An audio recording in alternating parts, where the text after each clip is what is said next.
Hello and welcome to 2020. Hope you've all had a wonderful festive season and a great new year and a great start to this magical year of 2020.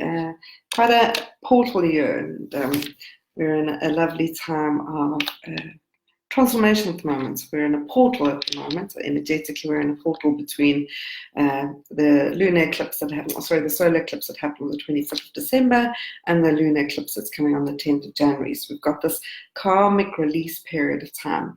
Yesterday, I posted a post where I had put 3 cards face down, said, think of a question, and I will reveal the guidance that comes forward, and you could pick a card, number 1, 2, or 3. If you haven't seen that, then that's fine. You can just play along now, and you can think of what card would most resonate with card 1, 2, or 3 to get some guidance at this point in time. If you did post an answer in that post, if you had chosen card 1, 2, or 3, then this gives you the answer to that.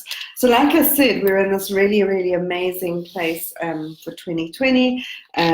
We're in this portal and we've got quite a lot of energy going on. So if any of you are finding yourself drawn to quite a lot of introspection and stillness, then that is what is going on at this point in time.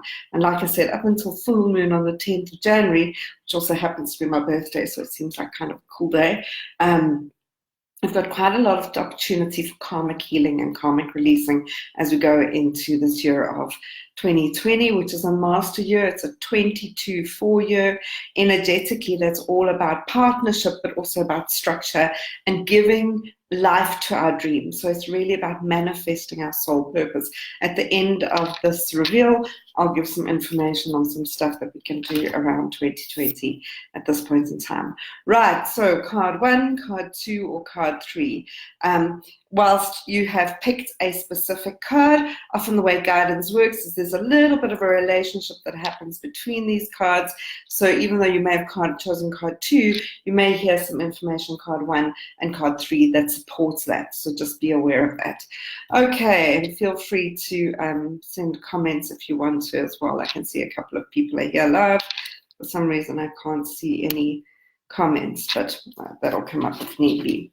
Right, so card number 1, the card that is there is detach from anything holding you back. So anybody who chose card number 1 for the answer to your question, detach from anything holding you back. Now, this comes from the suit in the card deck called Own the Part You Play. You'll see the infinity sign here. The infinity sign is all about how we co-create and how we relate to the world and how we're interacting. If we tend to be quite withdrawn, then we're going to probably get some stuff that is more distant from us. If we tend to be more engaged, so on and so forth. So the way we interact, the way we energetically show up, obviously gets mirrored back to us through the way the universe responds to us. And this is the universe's greatest way of helping us, of supporting us, of showing us that we are the masters of our own destiny. We can actually co-create anything we want, but we do need to take accountability for what it is that we're contributing. And so when we see this card, detach from anything holding you back, the important part here is that we cannot move forward and stay backward at the same time. We cannot desire a future and then keep behaving in the same way as we have. It's a little bit like wanting a new look, but not wanting to change our clothes. So we're quite attached to the way we dress, but we want a new look. Or whatever it is, these kinds of things where we're desiring one thing are pulling us forward, but we're not releasing ourselves, letting go of old belief systems, ideas, thoughts, structures, relationships, anything that kind of we attached to that we've perceived to be the way to get things done. So I may be asking for a new job, or I might be wanting to create a different life, or I'm wanting more abundance, or I'm wanting to shift a relational dynamic, or I'm wanting to do something, but I'm holding on to all the ways I've done things before. And so these two energies do not coexist. So to detach from something, we actually have to break up with it. The beautiful image here is the hot air balloon that's ready to be released, is ready to go, but we have to release the cords. It doesn't matter how much energy we have for it if we haven't released the cords. So for those of you that chose card 1, is a very, very strong message of pay attention to the things that you think you need to get it done. There's no space for miracles if you're behaving in the same way as you have before. So what are you attached to is the key question. What are you dependent on? What are you relying on that you've assumed is the only way to get what it is? And what do you have to release? And that can be scary, when we cut the cords, from the holding us down to the ground, we're not going to take flight. And to take flight, we have to need to learn to navigate things differently. We need to learn how to do things differently to how we've done it. If I'm flying the balloon, it's very different to getting the balloon ready. So there's an act of bravery in detachment. Yeah, and so, one of the greatest laws, certainly a Buddhist principle, is that whenever we're attached to anything, the universe can come along and ask us to release ourselves from attachment to it. A little bit like a child that's got an attachment to their security blanket. Yeah, and so this is also a card about noticing our addictions. Anything that you're addicted to may well not be serving you. And addictions are not necessarily, we can have a lot of things we do that are not addictions. I can enjoy a glass of wine, not be addicted to it. The addiction becomes, I have to have it. It's a dependency. And so that dependency starts to fuel a lot of what's going on for me. Right, so let's see where I can't see anything here. Okay, so card number 2, the card that's come forward for card number 2 is perspective. What is small is big, and what is big is small. And we see this beautiful imagery of this, this building, and we're looking up at it. And if you're looking up at it, it's very different if I'm standing at the top looking down. But also, if I'm standing in any one of these windows and looking out, I'm going to see things very differently. So again, very similarly to card number 1, those of you that picked card number 2, it's asking you, what do you need to see differently? And this comes from the suits that's all about expansion. It's about creation. It's about learning how to create what you want. And so when we're quite attached to one's perspective of something, we see it that way only, then we can get quite repetitive in doing things the same way. And so we then can get quite attached to the idea of being right, to the idea of, that this is the only way, and so on and so forth. So those of you that have picked this card, it could be really, really wise or beneficial to sit down and start looking at what's an alternative story to what is going on. What is the story that I'm possibly again attached to, or the story that I am saying on repeat about what's going on, and what would be another lens through which I could look at this. And you can play a little bit of a game. How would somebody else see it? If I was in a conflict, how am I seeing the conflict? How is somebody else seeing the conflict? If I'm looking at something that's going on, let's take my financial situation. If I'm not very happy with it, and we do know we're in January, so most of us are there, and that's not a very good place to be, is what's another lens that I could look through this? And a way of doing that is to use what we call the 5-body system. We've got 5 bodies, or 4 bodies, and an integration aspect of anything we're looking at. So what's the physical way of looking at this? My physical way of looking at this is the emotional lens through which I'm looking at this is the mental story I have going on about this is a spiritual perspective of this could be. And therefore, what's the conclusion? That's the 5th one. What's the conclusion I could reach that is showing me an alternative perspective? Now, realize when you look at something from a spiritual perspective, it's never got a lens of right or wrong. It's always got the lens of opportunity and gift. When I look at something through a physical perspective, I've always got the lens of fear. When I look at something through an emotional perspective, there's all the feelings that go with it. And the mental perspective is always trying to understand it. So all these lenses contribute to a story that is more accurate than the one that you may be telling yourself. Without a doubt, 2020 being a master year energetically, where we're looking at the opportunity for us to manifest and create a new kind of reality, is the number one thing the guides keep coming forward to talk about, is that we need to shift the stories we are telling. the stories we tell about ourselves, about our lives, about the world, because the way we speak, the way we think about it, the story we keep telling ourselves creates a frequency and a reality. And so only once we shift the story can we actually start to manifest a new kind of reality. So those of you that have got the card number 2, what's the story you need to shift? What have you been focusing on that is maybe not the biggest thing that's going on at this point in time? Right, and then we've got card number 3. So those of you who chose card number 3, this is the card, happiness is an inside job.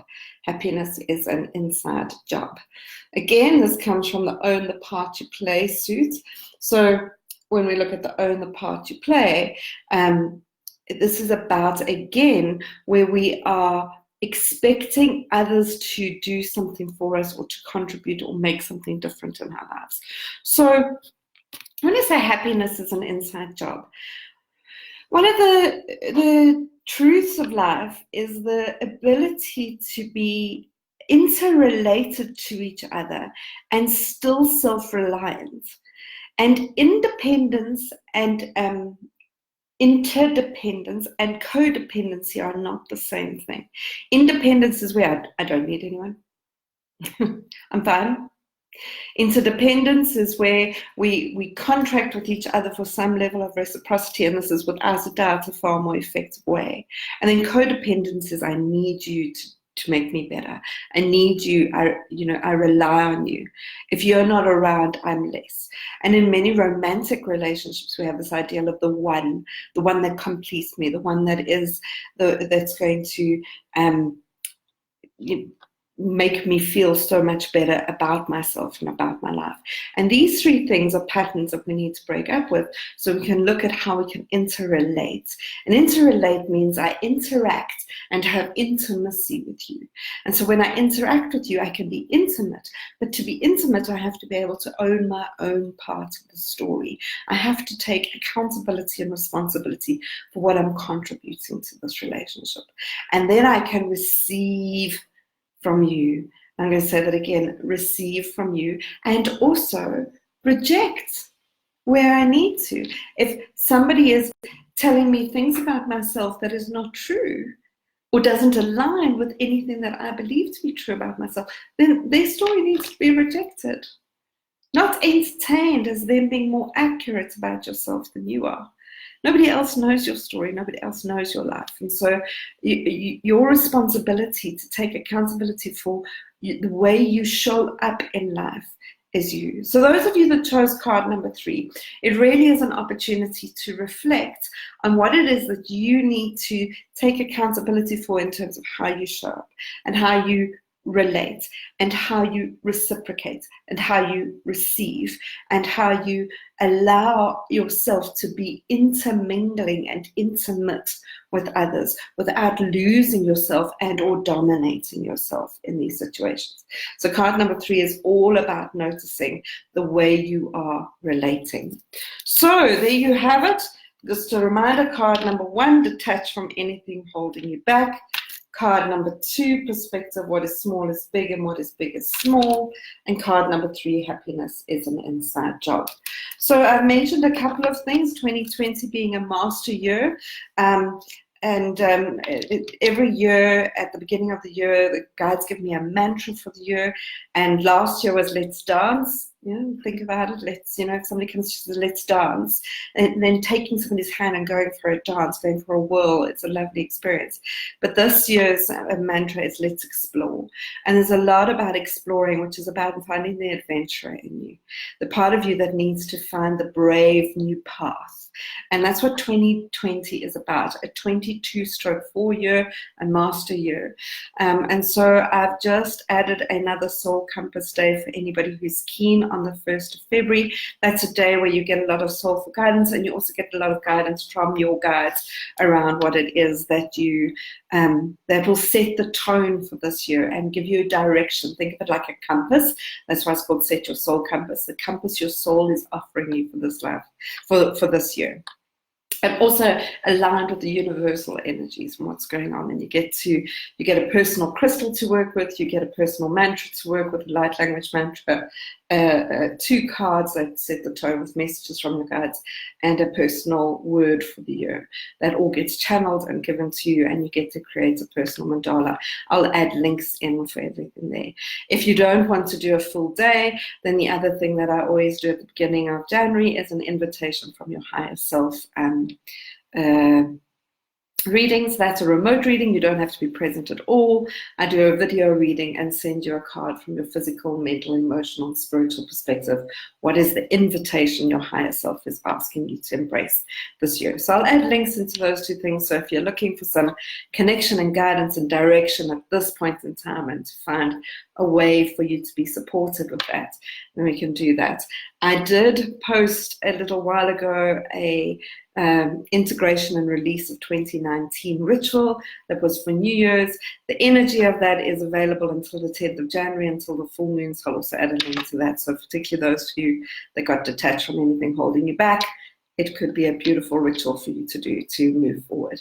Otherwise, I look forward to doing a lot more lives. I'm going to be doing lives in various formats this year and playing things up a little bit and just really following the guidance and seeing where it takes us. But sending you all so much love, and I hope that this has given you some guidance at this point in time. Lots of love. Namaste.